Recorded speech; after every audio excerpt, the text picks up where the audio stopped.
Ketika pernyataan Ngabalin mengenai lobby-lobby dan lain sebagainya, mengenai ini itu, mengenai Edi Prabowo yang dianggapnya baik dan lain sebagainya, bahkan ada video yang beredar bahwa dia mengawal Edi Prabowo dan lain sebagainya, ya itu menunjukkan bahwa memang sense kita terhadap kasus korupsi itu tidak tinggi.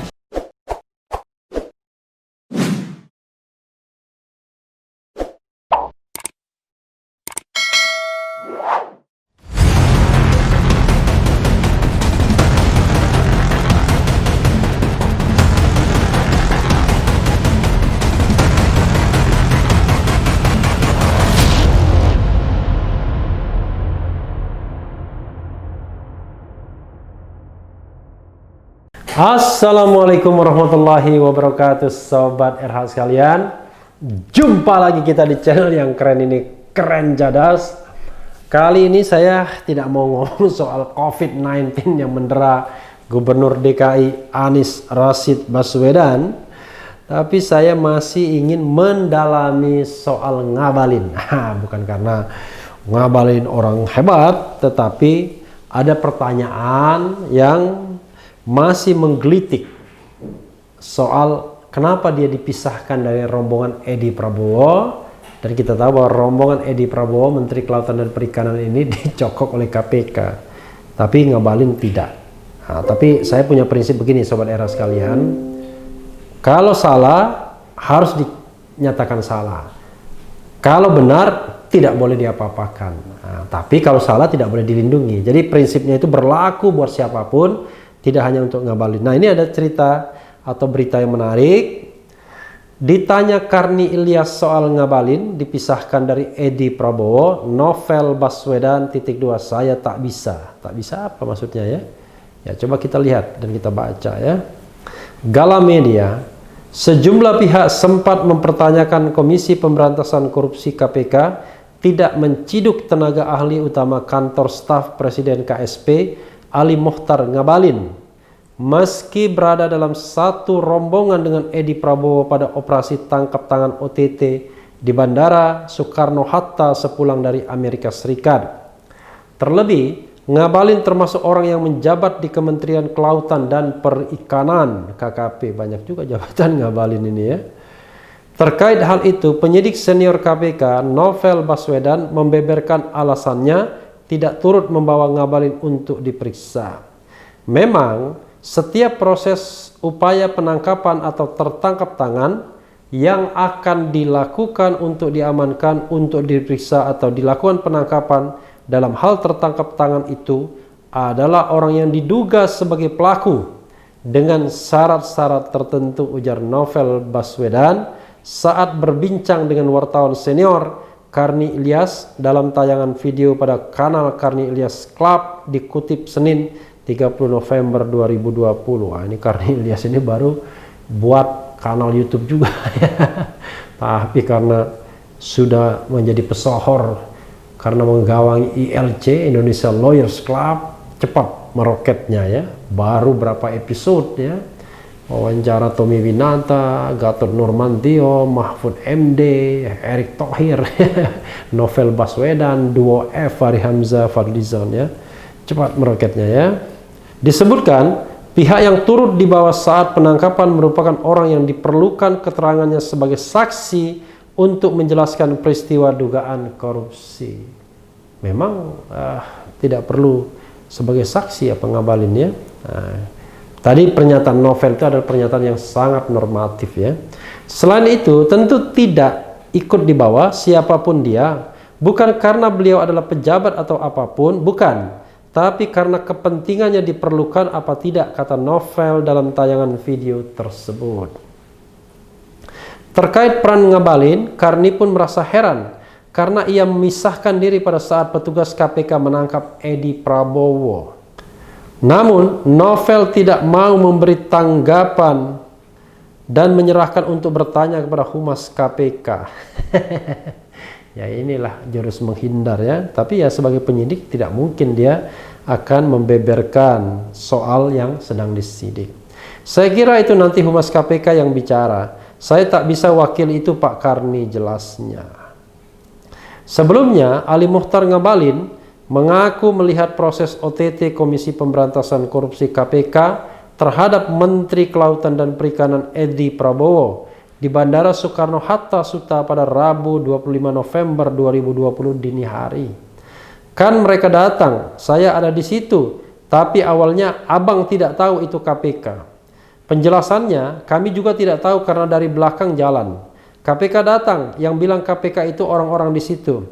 Sudah kan ada 2 jalur tuh di Terminal 3. Mereka suruh Pak Ngabalin di sini saja, kata Ngabalin. Di Jakarta, Rabu 25 November 2020. Luar biasa ya, mudah-mudahan tidak ada konspirasi untuk menyelamatkan muka istana ya. KPK melakukan OTT terhadap 17 orang, termasuk Menteri KKP Edi Prabowo dan istrinya Iis Rosita Dewi terkait dugaan kasus korupsi penetapan calon eksportir benih lobster. OTT itu dilakukan Bandara Soekarno-Hatta sekitar pukul 0.30 WIB saat rombongan kembali dari Honolulu, Hawaii, Amerika Serikat.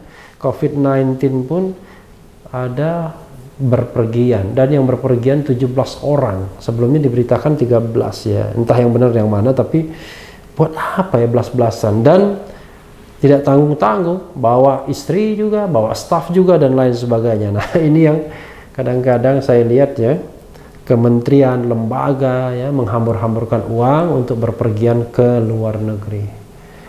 Kami pisah tadi di bandara. Kami pisah karena tadi Bang Alif tanya. Mereka kemukakan bahwa Pak Ngabalin di sini saja. Itu isyarat untuk kita pisah rombongan, ujar Ngabalin. Ngabalin lalu keluar dari Bandara Soekarno-Hatta dengan menjalani prosedur seperti biasa. Saya lalu mendatangi imigrasi, tes swab, segala macam keterangan swab kita di luar negeri. Jadi tidak langsung pulang, mesti tunggu periksa barang apa segala macam. Normal lah, ungkap Ngabalin. Nah, justru karena normal inilah yang aneh. Ya. Menurut Ngabalin, selama di Bandara Suta, Edi kooperatif dengan petugas KPK. Pak Edi juga bagus, Pak Edi juga sangat kooperatif. Teman-teman KPK juga melaksanakan tugas dengan baik. Enaklah tadi, kata Ngabalin. Nah, coba bayangkan ya. Kalau koruptor dipuji-puji, orang berbeda pendapat sendiri dimaki, heran saya ya. Gitu. KPK mengirimkan 3 satuan tugas untuk melakukan OTT terhadap Edi tersebut, termasuk Satgas yang dipimpin penyidik Novel Baswedan.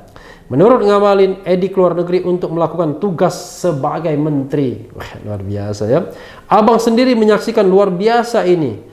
Ini lobby yang dilakukan oleh Pak Edi ini kan membuka ruang komunikasi internasional. Kemudian mengomunikasikan juga dengan para konsul jenderal kita di Los Angeles, di San Francisco, dan di Hawaii, ujar Ngabalin. Lalu Ngabalin sendiri apa fungsinya keluar negeri ya? Lalu itu biaya KKP atau dibiaya pihak lain? Itu penting juga. Ngabalin mengaku ia bersama rombongan Edi Prabowo mendatangi Oceanic Institute of Hawaii Pacific University. Wah, luar biasa. Kan Hawaii itu pusat dunia induk udang faname. Yang luar biasa, Indonesia kan luar biasa sekali, belum dikelola dengan baik. Jadi langkah-langkah yang dilakukan Pak Edi luar biasa. Sebagai seorang menteri punya misi seperti itu. Saya bangga dan kagum, kata Ngabalin. Luar biasa kan, inilah. Ini mohon maaf ya, saya mengkritik pejabat ya, bukan pribadi. Ya inilah cara pandang pejabat kita ya. Orang tertangkap, orang ditangkap karena melakukan tindak pidana korupsi, tiba-tiba dipuji-puji setinggi langit.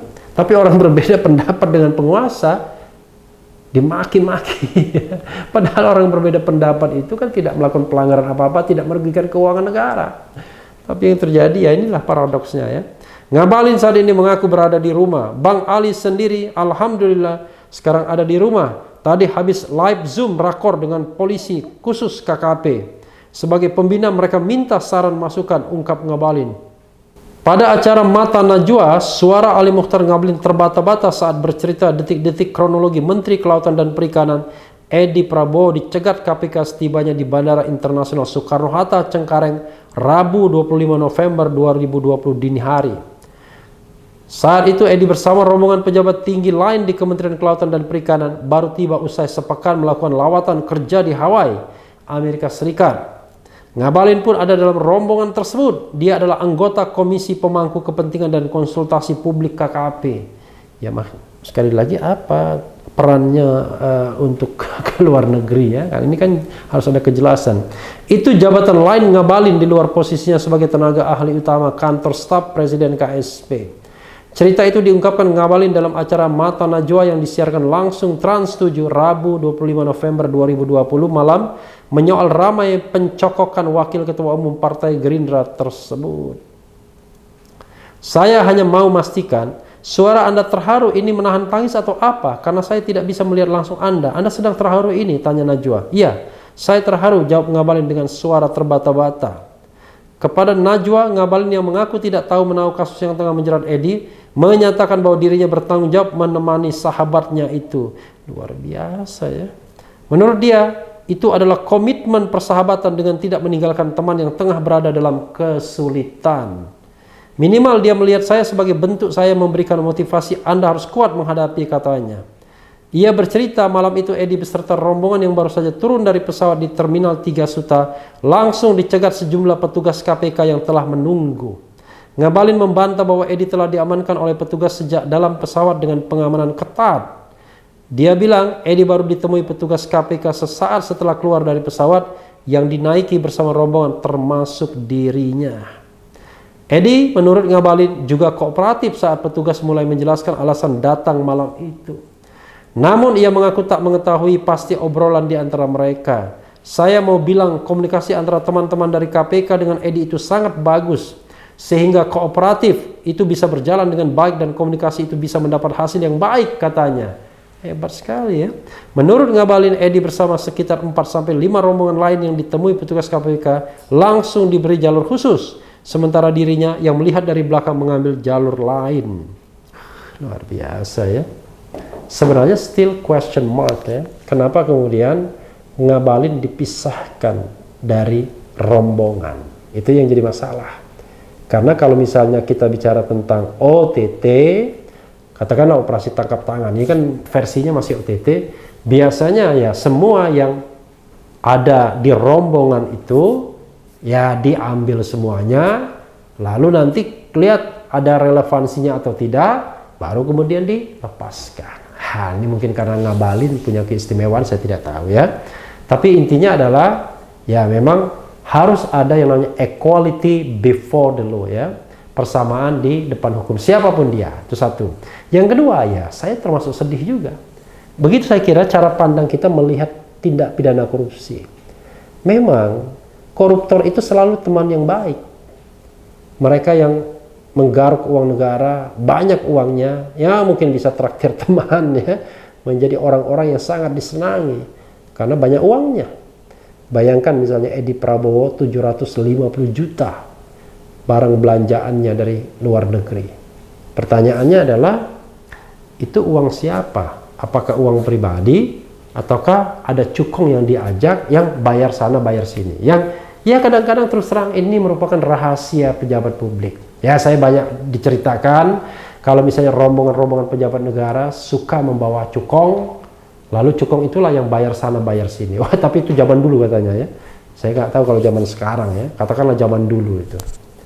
Kalau zaman sekarang kita tidak tahu apakah iya atau kalau lebih dari itu. Nah, ketika pernyataan Ngabalin mengenai lobby-lobby dan lain sebagainya, mengenai ini itu, mengenai Edi Prabowo yang dianggapnya baik dan lain sebagainya, bahkan ada video yang beredar bahwa dia mengawal Edi Prabowo dan lain sebagainya, ya itu menunjukkan bahwa memang sense kita terhadap kasus korupsi itu tidak tinggi, sense of crisis terhadap kasus korupsi tidak tinggi.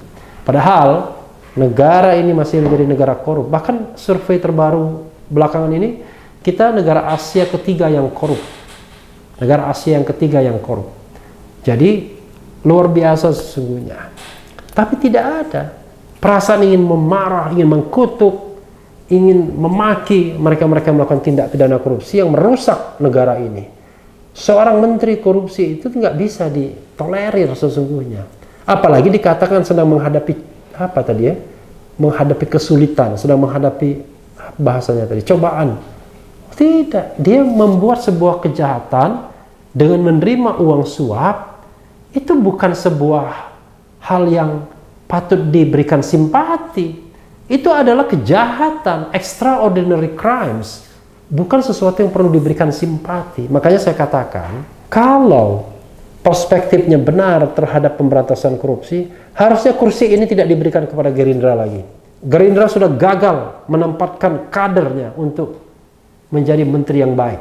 Karena itu sebagai bentuk punishment-nya adalah Gerindra dihilangkan satu kursi, yaitu di Menteri KKP ini. Bukan diganti orang Gerindra lainnya. Tapi kalau diganti orang Gerindra lainnya, itu menunjukkan bahwa istana pun tidak peka terhadap proses pemberantasan korupsi. Selain Prabowo juga tidak memberikan sebuah statement yang keras, istana juga tidak peka kalau masih memberikan kursi itu kepada Gerindra. Nanti Gerindra ngambek, ya kita harus konsekuen. Prabowo sendiri mengatakan, kalau ada kadernya korupsi, dia sendiri yang akan menyeretnya ke pengadilan, menyeretnya ke penegak hukum. Nah ini bahkan orang kepercayaannya. Bayangan saya adalah ketika diberikan 2 portofolio kementerian dan Prabowo menunjuk dirinya sendiri untuk menjadi Menteri Pertahanan, pastilah dia juga yang menunjuk Edi Prabowo sebagai Menteri Kelautan dan Perikanan. Tapi hasilnya apa? Hasilnya adalah perkuncuan dan korupsi. Jadi sahabat era sekalian, sekali lagi ya, kalau memang Ngabalin juga ikut terlibat dan menikmati hasil dari katakanlah upeti korupsi itu, maka yang bersangkutan juga harus bertanggung jawab. Siapapun juga harus bertanggung jawab. Jadi tidak personal sifatnya. Siapapun dia berlaku azas equality before the law. Dan sekali lagi sobat era sekalian, pekalah, marahlah terhadap koruptor. Dan jangan sekali lagi marah terhadap orang yang hanya berbeda pendapat. Ketika melihat orang yang berbeda pendapat kita marahnya minta ampun, tapi dengan koruptor justru kita memuji-muji dan seolah-olah itulah persahabatan sejati. Menurut saya perspektif seperti itu tidak seharusnya dimiliki oleh pejabat publik di Republik ini kalau kita ingin melihat korupsi enyah di Republik ini. Kecuali kalau kita ingin tetap menjadi bagian dari sebuah rezim yang korup. Yang penting tetap di channel ini, karena di channel ini Anda akan dirayu, ditipu, dibaperin, dicecar, diuber pula di jalur khusus. Karena channel ini adalah channel yang mengancam, memeras, dan membenci. Jangan lupa subscribe, like, comment, and share.